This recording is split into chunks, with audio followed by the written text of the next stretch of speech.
sponsored by Sue Minahan. Welcome to Talk Cosmos, the show where Sue Rose Minahan and her panel of guests bring you insightful conversations to awaken consciousness for soul growth. Come journey with us through astrology's energetic cycles and get ready to understand your path in the cosmic roots of the stars.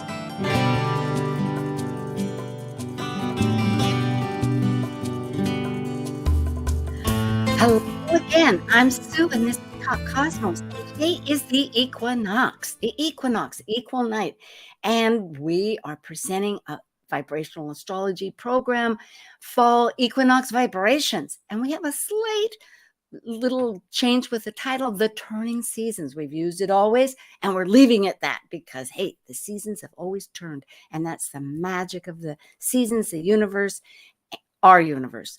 I'm not going to say anything more. We are ready now for the turning season. Revealing fundamental core consciousness, manifesting through the lens of vibrational astrology frequencies for the season's energetic theme for the spring and fall equinox and the winter and summer solstice. This is the Turning Season panel.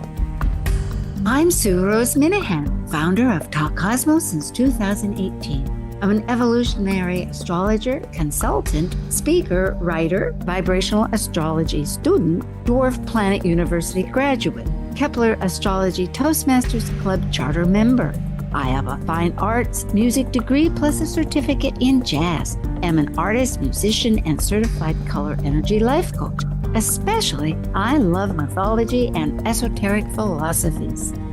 I'm Robert Pacitti, professional consulting astrologer and the visionary behind Deep Earth Astrology and the Deep Earth Astrology Tarot, a divination tool and teaching aid that integrates astrology, herbalism, and natural reverence. I specialize in vibrational and psychological techniques and infuse my practice with a deep connection to nature's spirituality.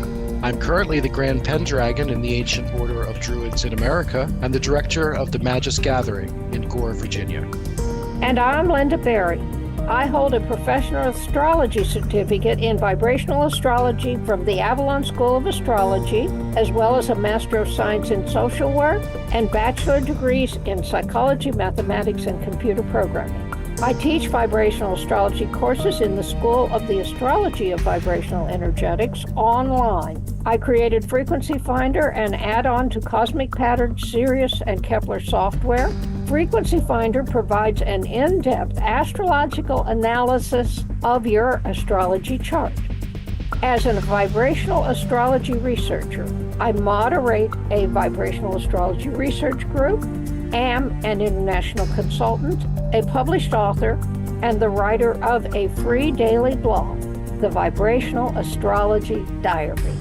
As an ancient mathematician, Pythagoras' music of the spheres about vibrating stars and planets, the electrical engineer Nikola Tesla said, "If you want to understand the secrets of the universe, think in terms of energy, frequency, and vibration."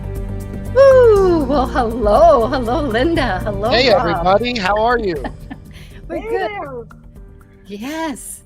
I know we've been active and the season has turned. Let's go plow into it. We always have lots to do.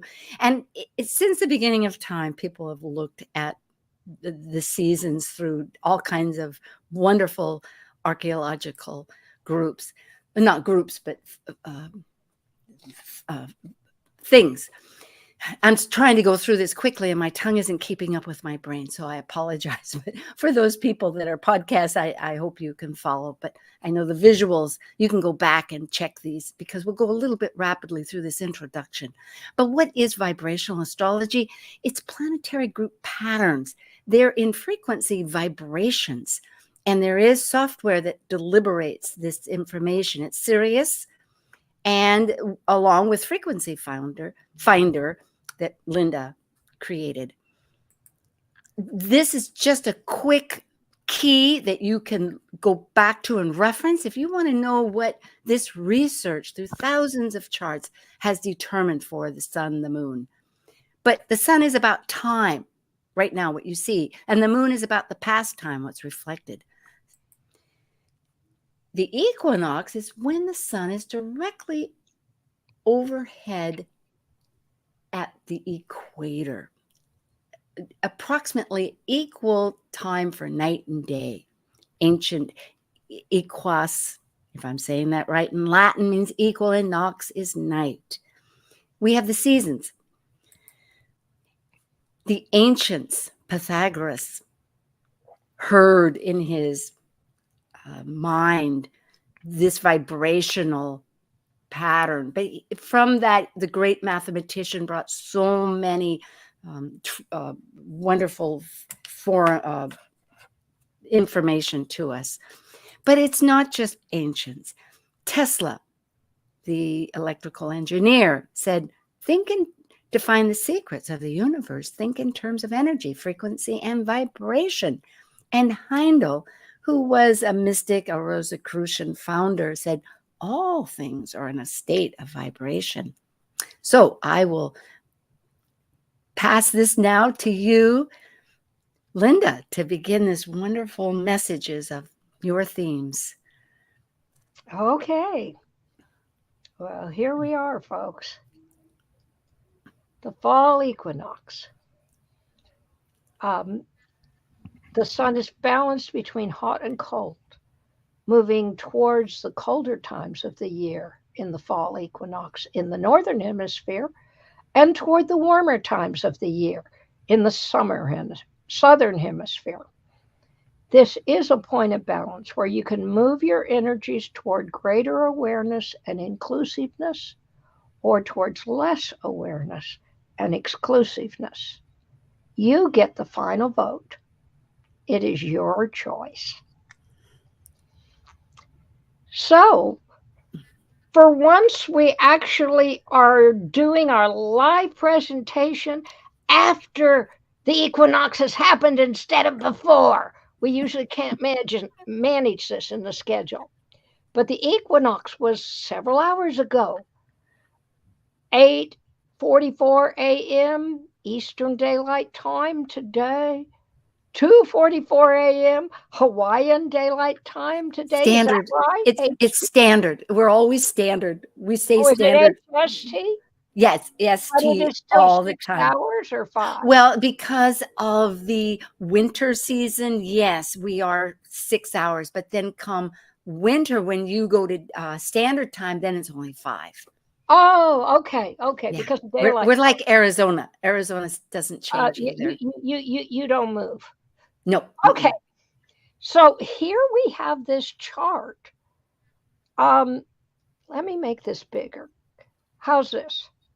Does it change what people see? No, we're fine. Okay. I can see it pretty well. All right. This is a very interesting chart. A lot of times when we look at the natal chart, we don't see a lot of activity, but this time we do. There are 4 very distinctive patterns in this chart. There's the kite, that green kite energy. There's a Venus, Saturn, Pluto, which is this red triangle toward the bottom. There is Moon, Quincunx, Haumea, which is Moon to Haumea right there. And I actually just saw a second quincunx, so I'm going to have to talk about something that's not in the notes. And then there is an opposition. Venus and Haumea, opposite Eris. And we've even got one more pattern besides that that's really important. Okay. So here's the kite. The purple marks the points of the power grand trine. The blue shows the Neptune making this into a kite, except it's not very powerful, which actually we should be very thankful for. Now, the core of this is the trine. We don't usually think about the trine and what's going on with it, but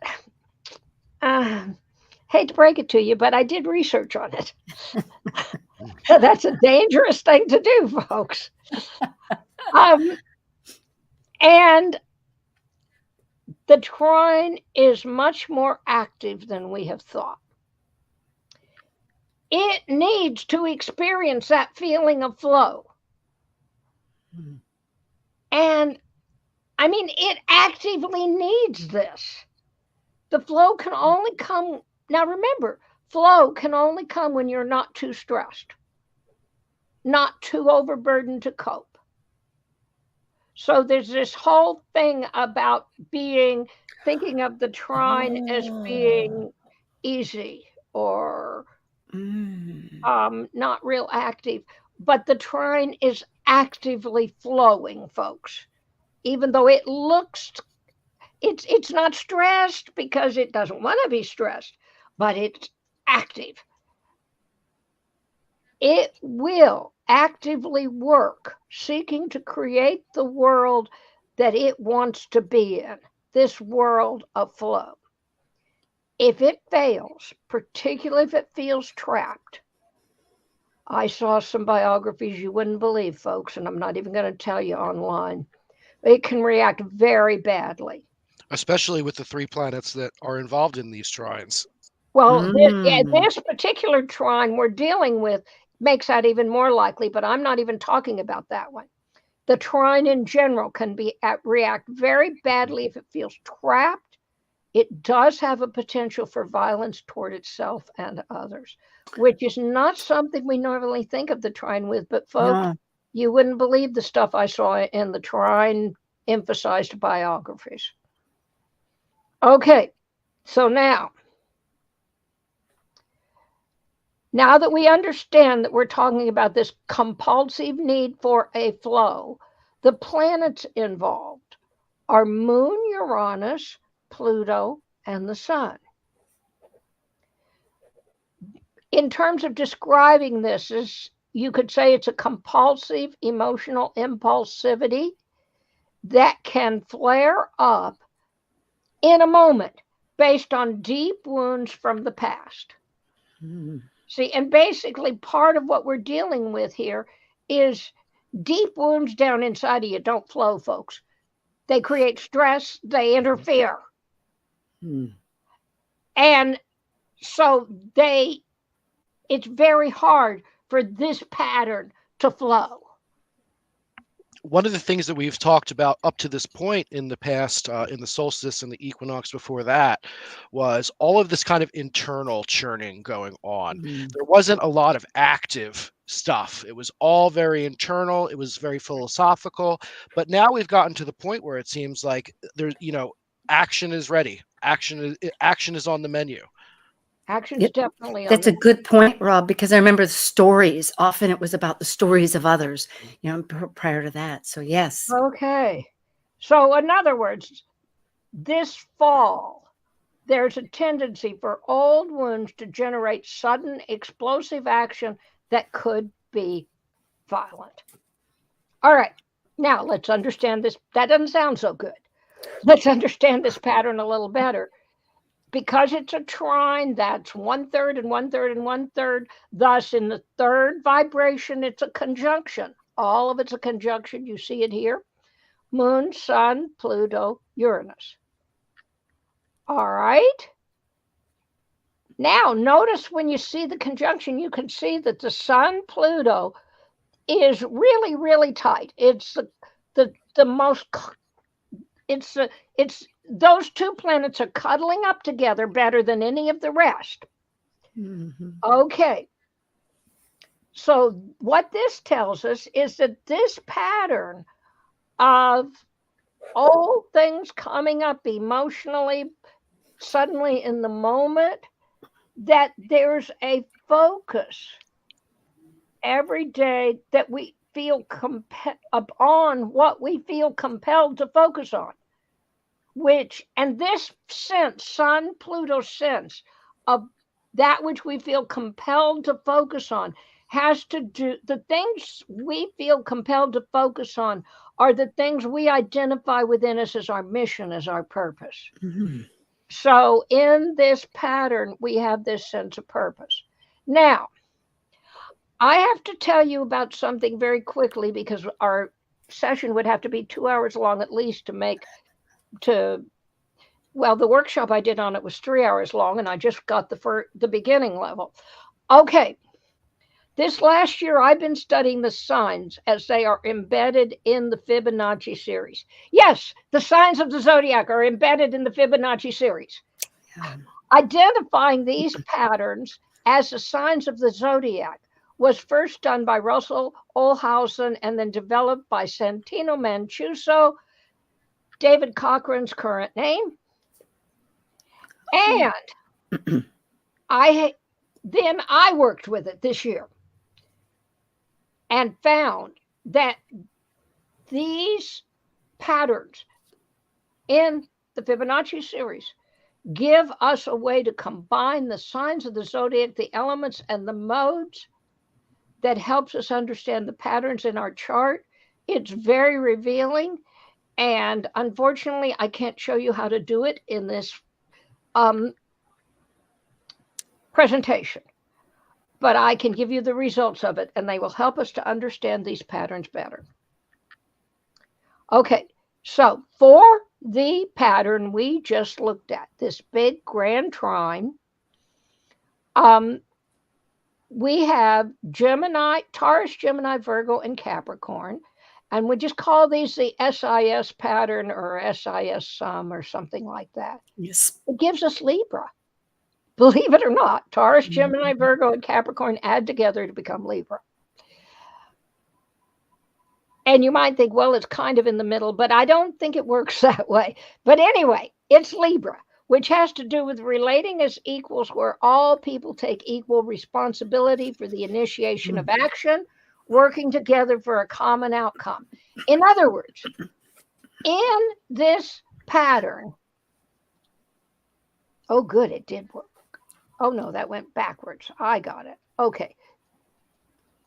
In this pattern, with Sun, Moon, Uranus, Pluto, if people work in cooperative, responsible ways with dealing with their deep wounds and helping to express them, we'll have a much better outcome. That helps you to do it better. Okay. So that's a big if right now, Linda. Well, you know, we at least we can look at the formula and know what's possible. And what we can say is, whatever group of people. Yes, I was thinking for family, friends. Do that cooperative, interactive, supportive work. Guess what? They're the ones who come through without getting wounded more. Right. Yeah. That makes a lot of sense, and it's also pretty indicative of the current climate. I think people are ready for something new. I think they are. Now, in the conjunction, we have 2 planets in Virgo and 2 planets in Libra, and so we add the 2 Virgos and the 2 Libras together, and this gives us, believe it or not, air energy. Air energy has to do with connection, exchange, and interrelationship. So again, we have the theme for, see, the other one was Libra, which is one of the air energies. So we have a strongly emphasized theme of interrelating. And one of the things you can do, this was the cis pattern for the power grand trine. This was a cis pattern for the conjunction. But then to get a summarizing or overall understanding, you take those 2 signs, elements, or modes, and you combine them together. And when you take Libra energy and air energy and combine them, you get Capricorn, which has to do with the ability to be objective and respond to the patterns without emotional subjectivity. In other words, to handle this volatile pattern, we need to be detached and objective, able to see all the stresses and respond appropriately. I love it. It's a goal. If we don't have that brass ring, where are we going to reach for? At least we know what'll work, what we can aim for. There's some big asks in this astrology. I'll say that. There is, but you know, astrology is never about being perfect, and astrology gives you what's potential. Right. It gives you patterning and it gives you potential. And when you study this whole pattern as we go through it, you will see that there's some things in the other patterns that help you do this one. What I love too about this with Capricorn is that if we're demanding within this flow and feeling that natural frustration or all the other outcomes, the negative, that by peering into seeing what's really this part of Capricorn objectively to see what the stresses are is an antidote. Yeah. Yeah. That's what it means. It's an antidote. Okay. Now, in addition to this great big triangle here, we have this smaller triangle sitting on top of it, kind of. It's a little off center. This is the sextiles that would make this what we call a kite instead of a grand trine. This additional triangle of Uranus, Neptune, and Pluto does form a kite with the sun, but the moon is not close enough to be part of it. So this is a different energy from the one we were just looking at. This undercuts, okay, this kite, when you go to vibration 6, you will see a conjunction if there is one. And in this particular case, there is not a conjunction of Uranus, Neptune, and Pluto. In 6, we get a conjunction of Uranus, Sun, Neptune, and Pluto, but the Uranus isn't close enough. And believe me, folks, this is a blessing. It means that we have a better chance of managing this energy without everything exploding. This undercuts the fact that Uranus is not part of the conjunction pattern, undercuts some of the excessive impulsivity, makes possible, well, notice I said possible, a harmonious flow of passion and mission without such an extreme volatility. And to quickly do the SIS pattern for these 3 planets, we have Gemini in the first vibration and cardinal energy in the 6th for the 3 that were conjunct, Sun, Neptune, Pluto, which gives us Aquarius. I know these may seem strange, but it really, really does work. It's a fact. It all is. And makes sense when you get a chance to study how these are generated. I add testimony to that. Yes, it does. Yes. Okay, so Aquarius, recognizing that we all are connected together in a common network. This shows up more than once as the antidote to some of the problems. I think this has validity, especially because mainstream, most astrologers are looking at Pluto and Capricorn.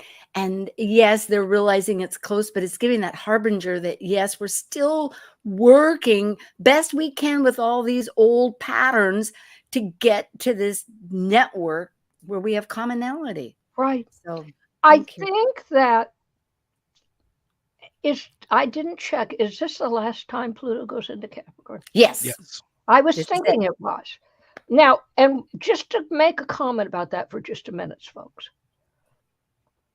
Pluto in Capricorn is about confronting the power structure. It's about actually what it is. It's about, you know how you blow things up so big they pop? Take a balloon. If you keep blowing it long enough, it pops. Well, Pluto in Capricorn is obsession with power to such an extent that the power grows and grows and grows to where it pops and exposes itself. That's for the people who already had too much power. For the average person, Pluto in Capricorn is a process of them coming to feel their power. We've seen that since it entered there in 2008. The 2008, we saw the collapse. All right, we've seen that obviously in our political structures, in the judicial system. We've seen it collapse. Our faith in it and in these structures has totally dropped, and we're in this place where we don't know what to do next. Well, Fortunately or unfortunately, Pluto's going into Aquarius. Mhm. Now, The script will change. Yes, onward. okay, now the next pattern, Venus, Saturn, Pluto, and that Venus is conjunct Haumea. It's actually a 4-planet pattern. This is a new beginning, a rebirth.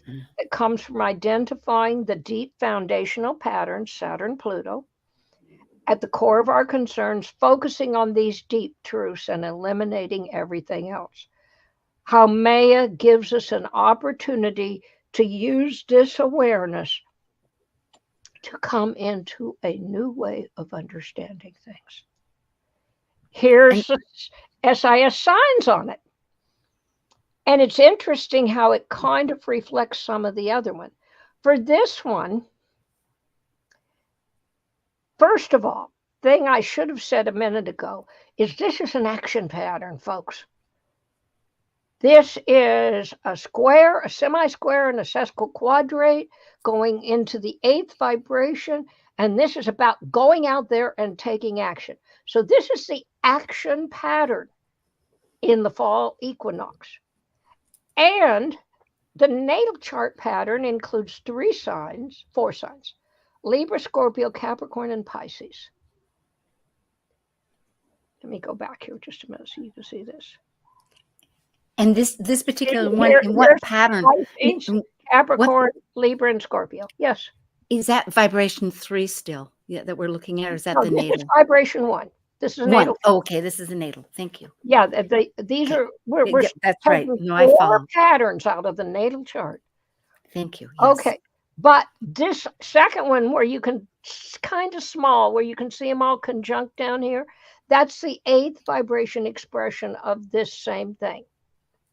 And here in the conjunction, oh, yeah, we have 3 planets in Scorpio and 1 in Sagittarius. Okay, let me get back up here. This Libra, Scorpio, Capricorn, and Pisces, when you do an SIS combination of them, you get Aries. And Aries, what this is saying is that action needs to start from within you, operating out of your core awareness, dropping all outside influences. In other words, in order to act effectively this fall, you have to stop letting other people control your thinking. Come and find what's really inside of you. And then the 8th vibration is the conjunction showing this action. And guess what, folks? These 3 planets in Scorpio, this 1 planet in Sagittarius, they add up.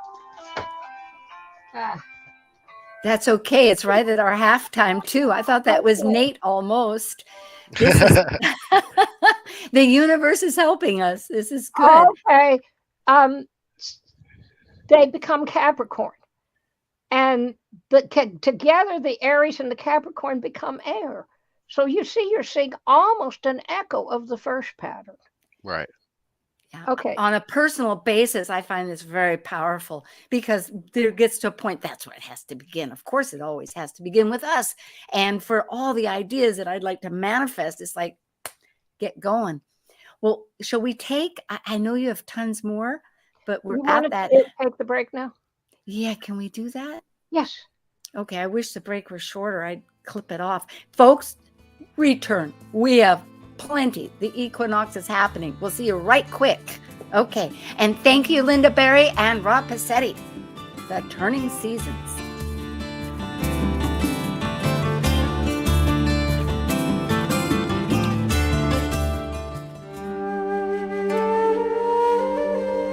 While we take a break from this week's edition of Talk Cosmos, let's take a look at this cycle's archetype. We are currently in the Yang period of Libra, ruled dually by Venus. By leaving the lower hemisphere of the self, the energy of Libra enters the arena where the completed self meets the other than self to form a relationship based on partnership. As a cardinal air sign on the descendant angle, represented by the equinox of equal light, Libra's energy learns through comparison and relationships, with the intention to integrate duality and polarities. This is Martha Norwalk. Every Sunday morning, beginning at 9 a.m., thanks in part to newprosupplements.com, we cover the world of animals. This week, September 29th, it's an extra Sunday edition of Animal World, and we'll spend the bulk of it finding out what's going on with animals all around the country and the world. Merritt and Beth Clifton from animals24-7.org join us. And, of course, we try to always end with some good news. Martha Norwalk's Animal World, Sunday morning, 9 a.m. to noon, right here on Alternative Talk, AM 1150. Talk Cosmos brings insightful conversations to awaken consciousness for the soul growth with hour-long programs every Sunday at 1 p.m. Pacific on KKNW. Talk Cosmos weekly programs are also available to watch live on the Talk Cosmos YouTube channel and Facebook page. While you're there, make sure you click the like and subscribe buttons so you get the full Talk Cosmos experience. Or if you'd rather listen to the show archives with audio only, the entire podcast collection since 2018 is available on most podcast carriers. And to find out about upcoming programs, sign up for the newsletter at talkcosmos.com. So grab your coffee, tea, or kombucha and enjoy the show. Giving local voices a chance to shine. Alternative Talk 1150. Hi, we will jump right back in, and I want to tell people it's Pacific Daylight Time. I got to change those little details. Go ahead, Linda. Okay. Okay. So we're seeing the importance of objectivity and interrelationship. The next pattern is, wait, I missed something here. I'm wondering too, I know I usually at halftime bring up a little bit about us. Nate, do you think we can just, change this real quick? Okay. Go ahead. And I'm going to rapidly go through this, but for folks, just to be aware of our great panel, it's Linda Barry, and you can reach her at AstroSleuth.com, and she has her and Rob Pacitti at deepearthastrology.com. And for those people, you can go back and see, but Linda has a School of the Astrology of Vibrational Energetics and is at AstroSleuth, and every January she starts a new program of introduction classes, but she also has certificate programs for those people that want to go ahead and lead into a diploma and a certificate of professional performance if you want to go there. Yes. And so it is an option, but learning the basics is so valuable, and that is part of that process. And she has a diary, as she calls it, that's a daily planetary interpretation that you can easily sign up for. Just email her. And more than that, gives you a personalized Sabian report that integrates the patterns for the new moon, the full moon, and on occasion the eclipse and other. Okay. And that's a monument. Right, let me just say something about that. That is separate from the diary. Yes. And you subscribe to it because it's individualized. So I have to charge a little something for it. And it's very nominal and very revealing. So that's something to be given.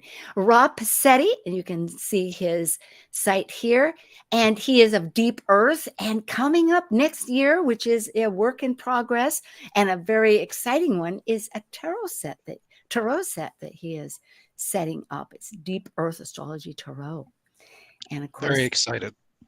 Yeah, I am too. I love tarot sets. And Rob has many other activities, and you can reach him at his Deep Earth. For Talk Cosmos, we do have a new panel that I find very inspirational.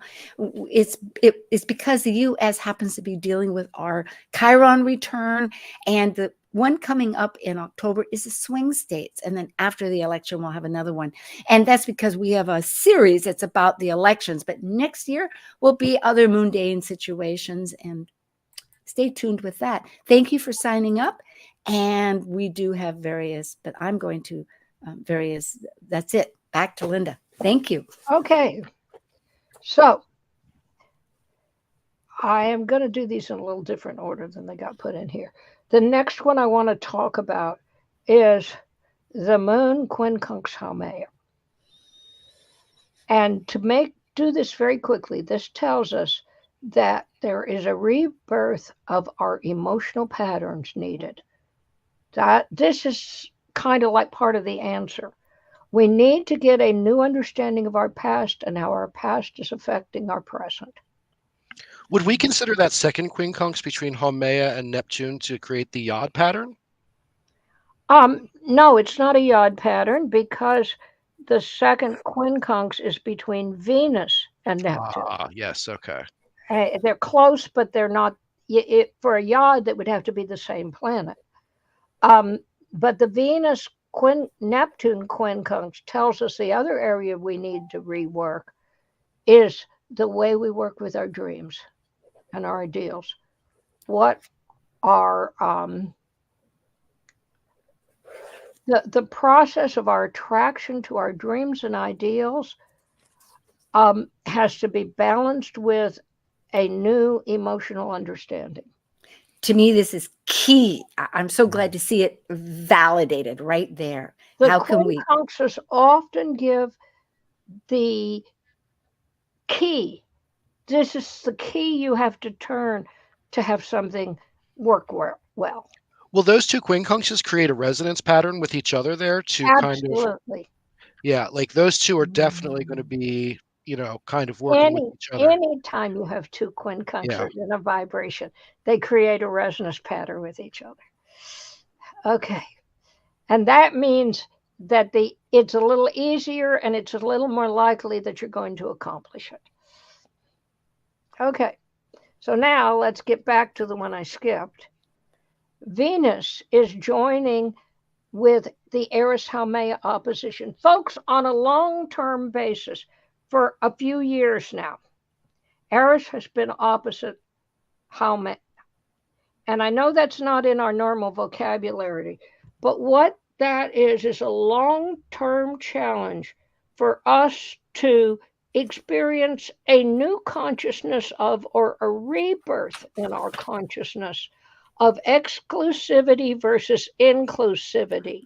In other words, to learn how to be more exclusive, to rebirth our pattern and move beyond some of the exclusivity that we have traditionally been involved in. Venus here joins with the Eris Haumea to help us see the beauty of an expansion of inclusivity. And the cis pattern here is very interesting. It's Scorpio and Aquarius becoming fire. So it's like merging with the network of connections around us and reaching out, seeking new answers. Okay, so then let's get to the last pattern here. Okay, I have to do these quickly. This is a novile pattern in the natal chart. The green lines are grand trines, which is the grand trine pattern that we already talked about.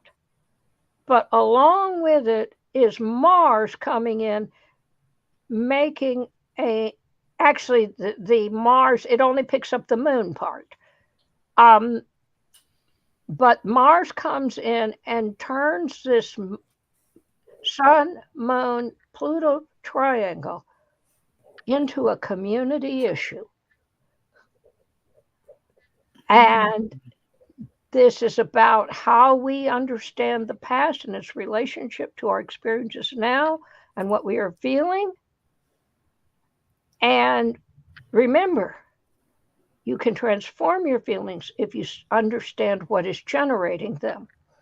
And one of the things we know is the moon, which represents the feelings. These are the feelings we carry, our past imprinted within us, and that's what generates our feelings, folks. In the ninth this is ninths. Noviles are ninths. 1 ninth, 2 ninths, 4 ninths. So this is conjunct in the ninth vibration. And we have that Moon, Mars, Sun, Pluto here with the emphasis on Sun and Mars. Sun and Mars are what is really tight. In this community, because for people that don't, vibrational 9 is all about. This is about taking action in the community. So in a sense, it's asking us a question. It's challenging us. Will we act on our archaic emotional patterns, or will we have a rebirth of our emotional patterns and act on that? Now, this is one more cis pattern. The natal chart pattern gives us Taurus. The ninth harmonic pattern gives us fixed energy. And this one is really interesting because together, oh dear, I'm sorry. Together, these combine and they give us earth energy. And earth energy is fascinating because earth energy is not what we've normally thought it was in astrology. Earth energy is dynamic. Earth energy tunes in to the universal patterns and flows them down to manifest here as structures and concepts in the earth realm. Okay, so Sabian symbols. We're going to get to them before we're done here. Okay. It's really good for starting our projects, then I would say, too, with all that earth energy. Yeah. So if we have... There's a potential for manifesting something new, folks. That's what this whole thing is yelling at us. Either we hold to an old pattern of locked in, obsessed emotional energy, or we bring something new to life. And everything is completely different. I mean, than it was, I mean, obviously all of this astrology can point to the fact that we have a very large election coming up in the next few months, and that's going to be dictating a lot of the energy that's around us. Yeah. And, it was a little stagnant. It was very internal. We had a switch in the candidates on one side. We've had some obvious action occurring with the other candidate on the other side. I mean, I think that the entire thesis of everything that we've talked about up to this point has been about how we're going to handle these changes and how we're going to handle community and our thought of community and inclusivity versus exclusivity. All of those themes seem to have to do with our alignments with what's going on politically. Yeah, in this country especially, that points exactly to this rebirth necessary of what are chironic wounds. It's amazing. And it's not just in this country. I mean, we have a lot going on in Europe right now. We have a lot going on in the Middle East. Yes, we even have a lot. We don't hear about it as big much. interrelated. Yes, there's a lot going on in China right now as well. So it's like this whole idea of polarity and the push and pull of it. What is inclusivity? How do I get people onto my side? How are they different from me? All of these themes seem to be coming to it ahead of action. We work together. Yeah. This is happening everywhere, folks. It's not just in the United States. We seem to be a poster child for it right now, unfortunately. But this is not just in the United States. It's Ukraine, it's Russia, it's China, it's Israel. And I'll be back just a second.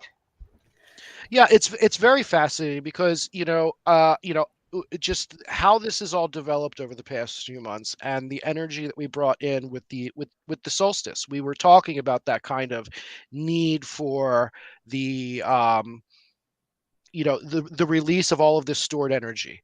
And it's been going on for months now, and to finally, we did say in our last episode, I will say, is where is Mars in all of this? And when did Mars pop? Well, we saw a very large action towards the political process during the Mars-Uranus conjunction. Okay, and now we have Mars. And now we have Mars. That was July. So here we go. Yeah. Okay, Sabian, so thank first you. we have, remember, the Sabian symbol is on 3 levels. First, we have a muse weighing twins. Weighing and evaluating the irrational and irrational levels within you, recognizing that they are reflections of each other, coming to understand that you need to establish a balance between them based on a higher level of awareness than either of them.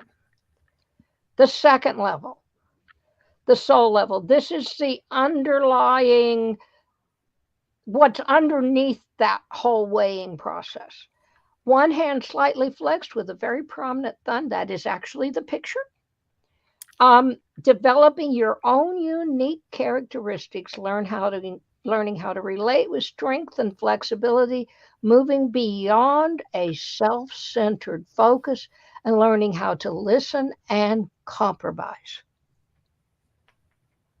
Or the negative side of this, focusing on being better and stronger than other people and inserting your will in an overpowering, dominating way. You have a choice. Work with others and compromise, or be a tyrant. Kind of reflects some things, doesn't it? Yes. Spirit wisdom lesson underneath.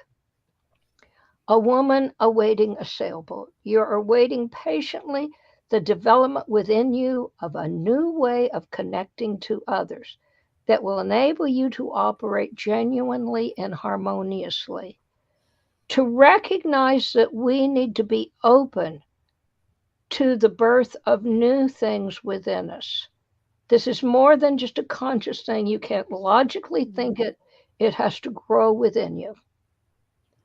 But open to what's happening now, rather than so focused on the future that you miss the opportunities around you while you're busy longing for something that will probably never arrive. Not being set with our formation of our, but see what's actually sprouting. Right, Yes. right here, right there, to respond to what's in the present. So weighing the rational and the irrational, developing the unique characteristics of yourself, and learning to listen and compromise, and waiting for the expansion of this connection with others in a genuine way. Or flipping back and forth between the rational and irrational aspects of yourself without any balance, focusing on dominating others in an overbearing way, and being so tied up in the future that you don't even see the opportunities around you. That's the polarity, folks. That's the extremes. But working with the network has... Right, or trying to dominate it. Yeah. All right. Thank you for being here today. May the fall give you the wisdom to know what to preserve within yourself and what to let go of. That past and present right from the get-go, re-scribing, and I add that to, like a scribe, re-scribing our story of that Cancerian energies of how things really affect us by detaching and seeing it more for its truth rather than just our feelings of being left out or whatever. It changes the whole continuity of our essence. I think it's also important to understand that both sides have community.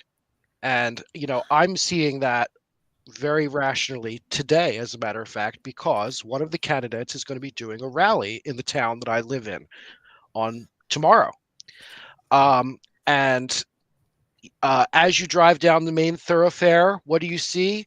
You see 10 by 10 pop-ups selling all kinds of paraphernalia, and people out there celebrating and being joyful and enjoying their community.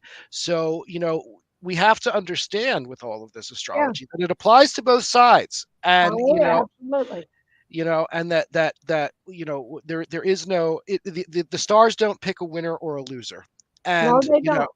When we're talking about things in this capacity, and it's just something really that we're going to need to deal with. I don't think that either side of the coin is going to be quick to accept, the situation, as it moves forward. And that is a global issue right now, is Yeah. extreme thoughts on whatever side of the coin, and the concept of polarity, and Right. that And isn't extreme it polarity. interesting that this Yeah. symbol was about weighing twins? Yes. And Hmm. there's one other thing here that is unusual that we don't usually see. The three symbols are all in Cancer. Yeah.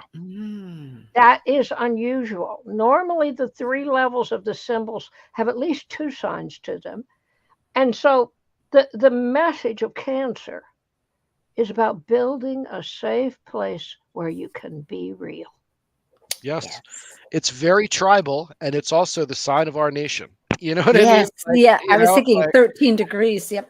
Yeah. so I mean, it's very, very telling as to where this is going to go. And I think it's again, it's a global phenomenon, but we're kind of getting the distilled version. We're getting the essence of the spirit here in this country, whereas there's Yeah. there's more subtleties.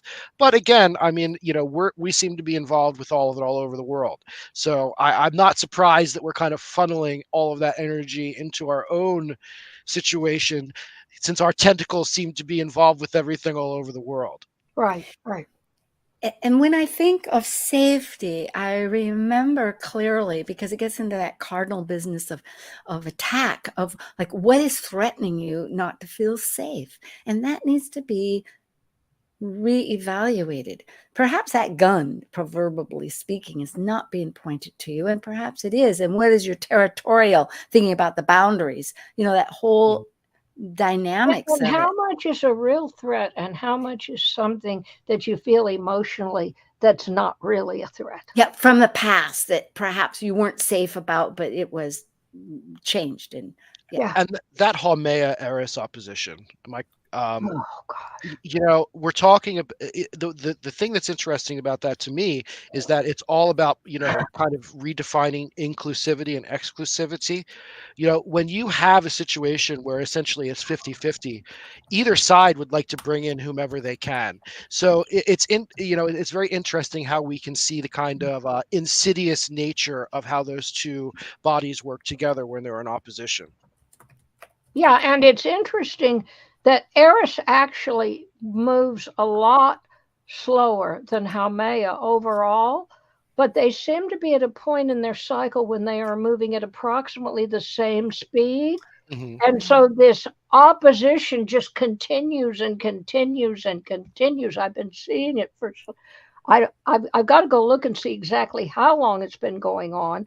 I know I've been seeing it for feels like ages. They both have about 500 whatever years in their cycle, I believe. No, Eris has 500 plus years in her cycle. Haumea has between 280 and 300. Oh, okay. Thank you so much. But there's elliptical. I see, and that's why.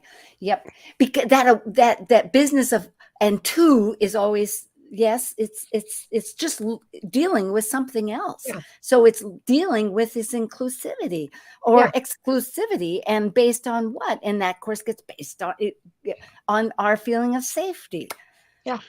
I'm a little bit late to the asteroid table in astrology. Let's just put it that way. And that opposition has really made me wake up to the power of those asteroids, because I've seen that Dwarfs. opposition, the dwarfs. I'm sorry, manifest so well in not only in my own community, but in my own life and in the greater world. So it's like there is certainly something there. I know there's a lot of astrologers who don't work with those bodies, but to take a look at them and see how they manifest within the overall picture is very fascinating. Even on my own family, I've been dealing with those dynamics within me. Just very core. It's like, how do I get from here to there? Yeah. But when Eris is opposite Haumea, the whole world will deal with this dynamic. Yes.